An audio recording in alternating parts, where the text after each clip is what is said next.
We are delighted to be with you tonight to share the celebration with you of your entrance service. I said to Pastor Curry in the office, I'm just as happy you at this church as if it was me. I don't envy anybody.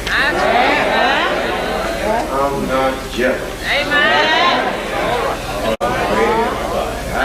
I don't have to.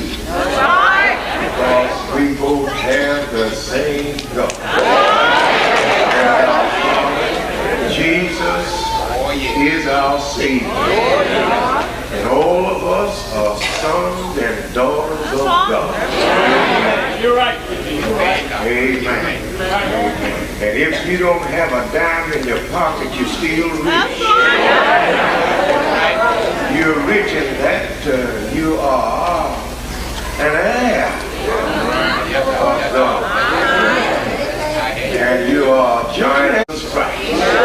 You're right, preacher. You're right. So if you don't have it now and you need it, God's got it. He's got everything that you need.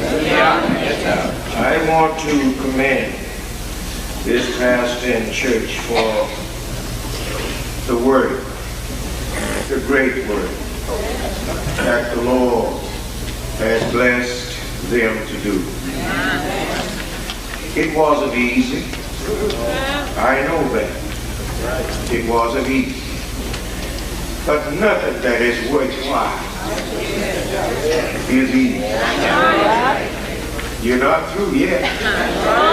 You've come a long way, but you're not through yet. That's right.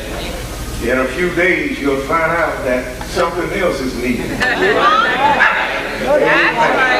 And just as soon as you can liquidate the mortgage on this, you'll be heading for something else.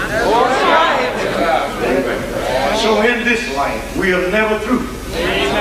But I want to compliment you for what you've already done. Lord, the Lord has richly blessed this church. I know where you started. Amen. I've been around here quite a few years. Amen. They used to call me Reverend Mays and Reverend Jesse Bourne, the three musketeers. Amen. Amen. I remember when he was in Carrollton. Amen. From there he organized New St. Paul. Amen. So you know I know. Amen. But under the leadership of this pastor, after the homegoing of Reverend Mays, etc., you have come a long way. And you ought to be thankful. And I'm going to say this, lest you don't let this make you grow cold. You know, sometimes when the Lord blesses us, we get lifted up in the and instead of being thankful, we turn cool. If you could shout over there, shout over here. Maybe I might say you got more to shout. Don't let it make you cold. I had to challenge Griggs Chapel there for a while. You getting cold. You're not the same people you used to be. God had to warn Israel. When you get into the promised land, beware lest you forget. Don't forget where you come from. And don't forget who brought you. I don't have to say that to the pastor because he's a humble man.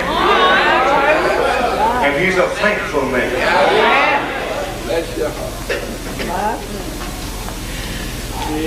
That's enough. We're glad to be here. In the book of 1 Kings, chapter 7, verses 57 through 60, you'll find these words written. The Lord our God be with us, as he was with our father. Let him not leave us, nor forsake us, that he may incline our hearts unto him, to walk in all his ways, and to keep his commandments, and his statutes, and his judgments, which he commanded our fathers. And let these my words have made supplications before the Lord, be nigh unto the Lord our God day and night, that he maintain the cause of his servant and the cause of his people Israel at all times, as the matter shall require, that all the people of the earth may know that the Lord is God, and that there is none else. Amen. From the text, I want to talk about the travail of the ages. The travail of the ages. The toil, the labor, the trouble, the hardship of the ages. They are legion. They are many. Solomon said, as it was yesterday, so it is today. However, our blessed comfort and assurance lies in the fact that the Lord our God be with us, as he was with our Father.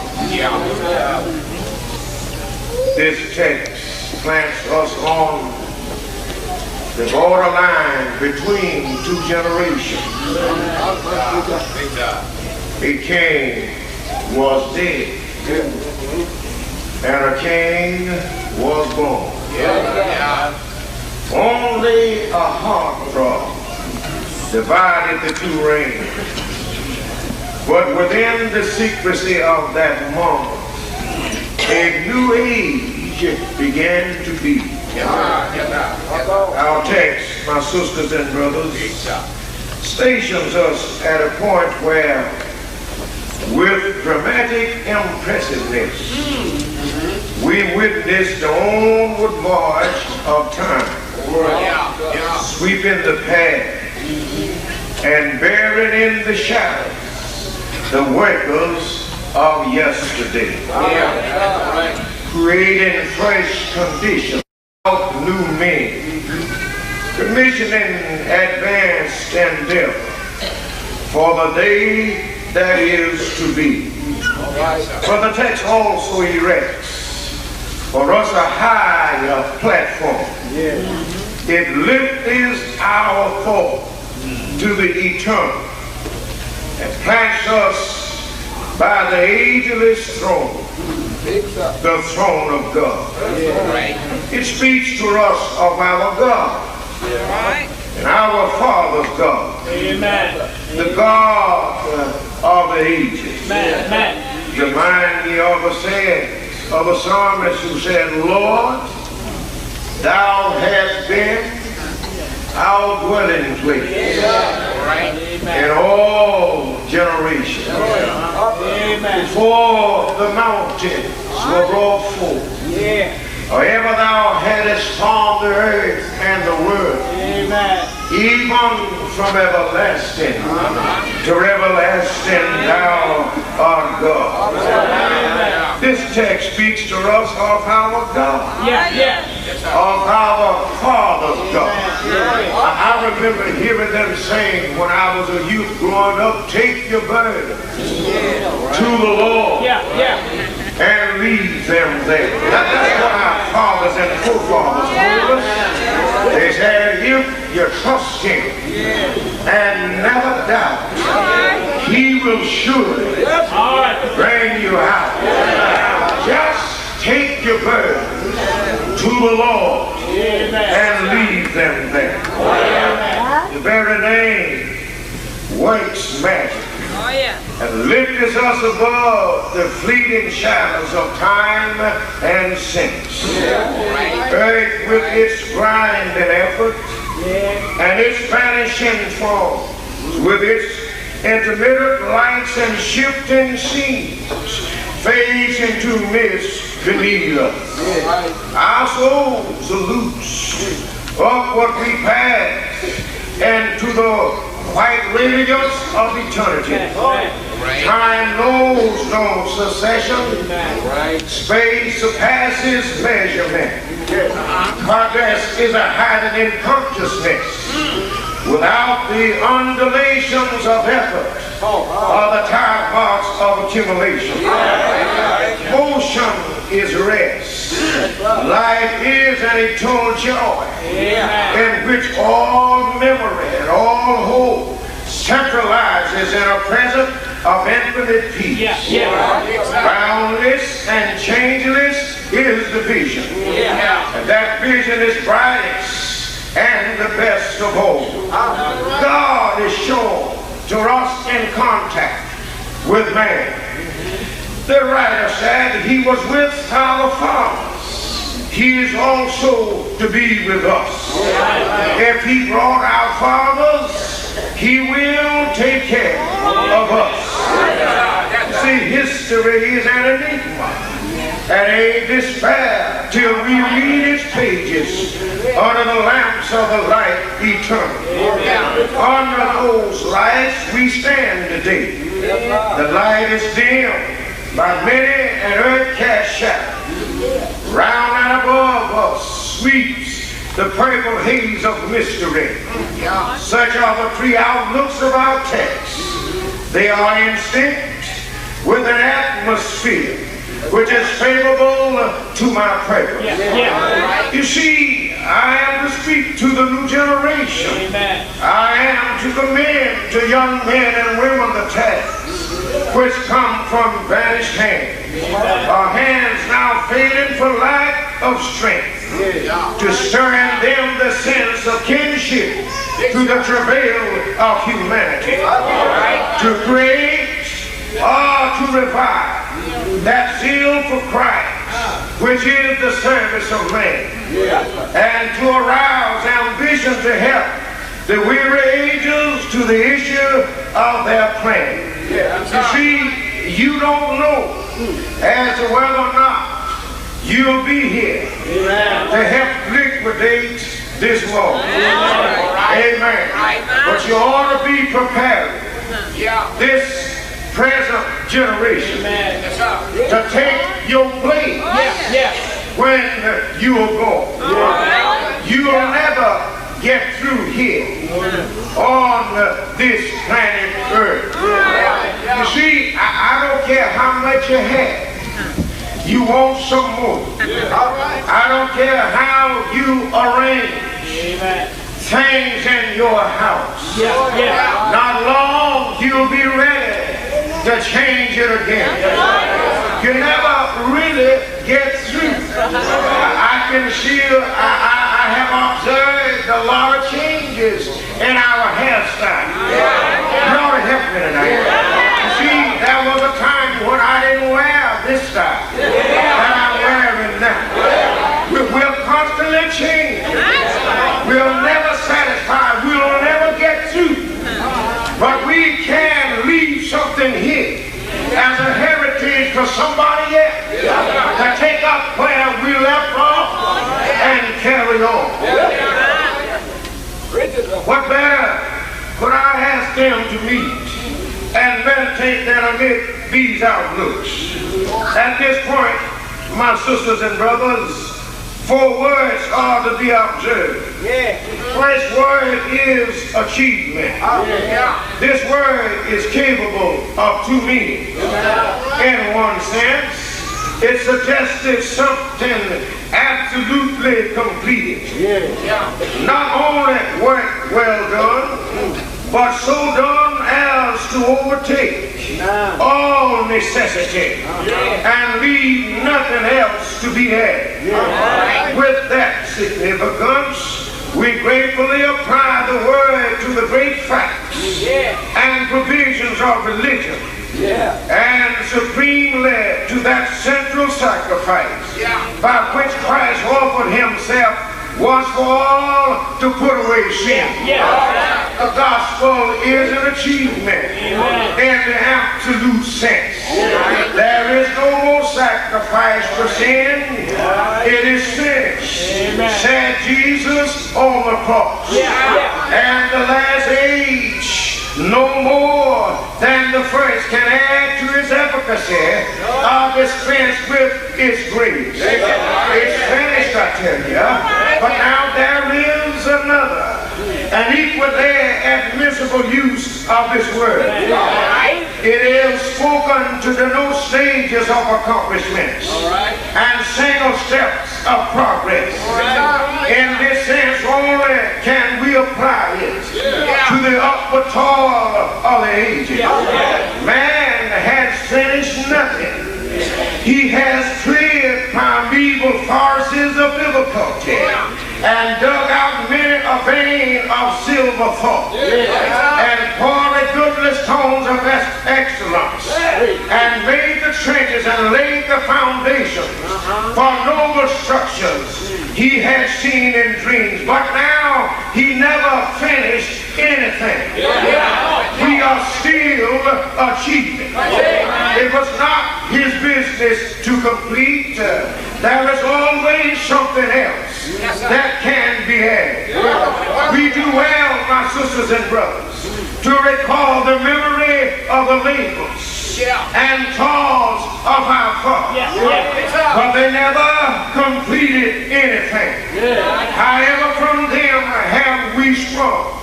To them we owe all. Our age have outgrown theirs, but it is on the foundation which they laid that we have been able to build. Don't fool yourself, my sisters and brothers. Something was here when you got here. Somebody left you something as a heritage. Don't get the big head, because what you're building upon is a foundation that others have already laid. I heard Sister Carol talk about where you start laying the foundation. You can never eradicate or get rid of that foundation. It will always be there. I don't care how much you accomplish in this life, the foundation will always be there. It'll always be there. However, from them I said, here we sprung. To them we owe everything. Our age have outgrown others, but it is on this foundation they laid that which we have been able to build. The second word is succession. Achievement, as we have seen, grow from age to age, but the records are taken. The generations move onward with ceaseless change. Abraham had been and was not. David did a big day's work and then slept with his father. Fresh faces greet us as we travel each mile through history. New voices take up the old time song. It has always been ever thus. I know of many voices that have already passed this way before you. New voices have taken their place. And one day, if the Lord tarries, you and I are going to pass on, and somebody is going to take our place. God's work needs many workmen, and workmen often renewed. No man, no age is allowed to stay on here forever. No age can do God's whole work, so he puts ages in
with that. God enabled these succeeding ages to clasp hands. He has so ordered it that the lesson of experience shall wait upon the untried energies of the youth. God said to Moses, I'm not going to let you go to the promised land, but I'm going to take you upon the mountain, and I'm going to let you view the land. My servant Joshua will take their place and carry them into the promised land. The next word is progress. Solomon not only followed David, but he increased upon him. The ages have not only come in succession, but with steady improvement. Isaiah the prophet was more and better than Jephthah the judge. Paul the apostle was of higher capacity and nobler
responsibility is get away from this address and go to the field.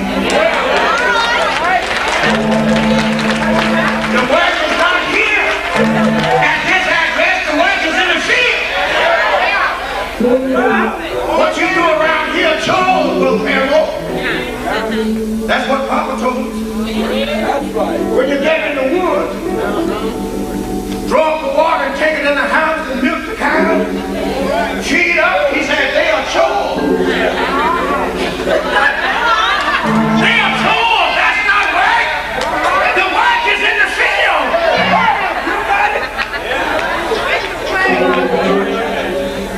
It's in the field.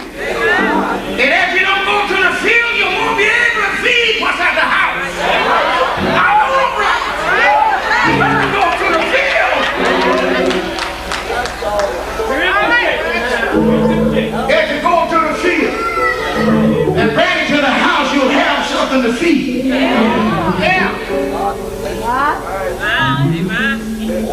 The people as they come here, and when they come, you'll find somewhere to turn it over to Jesus. Don't you take it over. Turn it over to him. Just because he blessed you to do this, don't take it over. Because he'll let you have it and show you can't do nothing with it. Turn it over to him and he will work it out. I challenge you to trust him, for the Lord will make a way somehow when you can't see no way. He'll open up a way for you.